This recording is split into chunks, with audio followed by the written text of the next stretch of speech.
मस्जिद के इमाम जो पिछले 60 वर्षों से मौला शेखपुरा मस्जिद में इमामत कर रहे थे। आज मैं इस मौके पर ये तो नहीं कहना चाहूँगा कि रिटायरमेंट, लेकिन उनके स्वास्थ्य साथ नहीं देने के कारण आज वो उनको मस्जिद से की जो जिम्मेदारियाँ थी उनसे फारिग हुए हैं।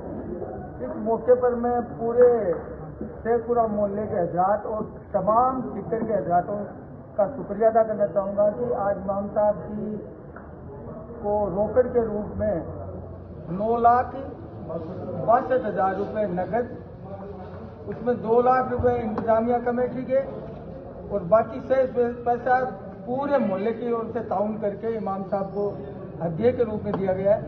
साथ साथ में इंतजामिया कमेटी का भी मैं शुक्रिया अदा करना चाहूँगा। उन्होंने एक जिम्मेदारी नई ली है। वो जिम्मेदारी ये है कि जब तक इमाम साहब हयात रहेंगे तब तक इनको 10,000 रुपये प्रति महीना पेंशन के रूप में इनको मिलती रहेगी, ताकि इनका गुजारा बसारा आराम से चलता रहे। और ये हमारे सरपरस्त थे और सरपरस्त ही रहेंगे। इनका कोई रिटायरमेंट नहीं हुआ है।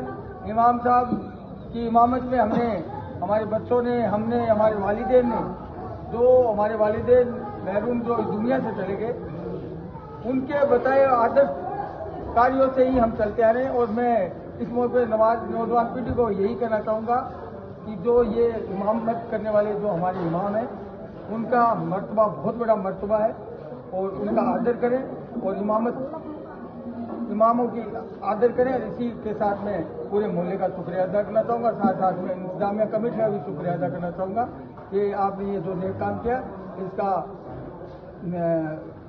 अल्लाह ताला आपको बहुत बड़ा सवाब दे और आप दिन रात चौगनी तरक्की करें।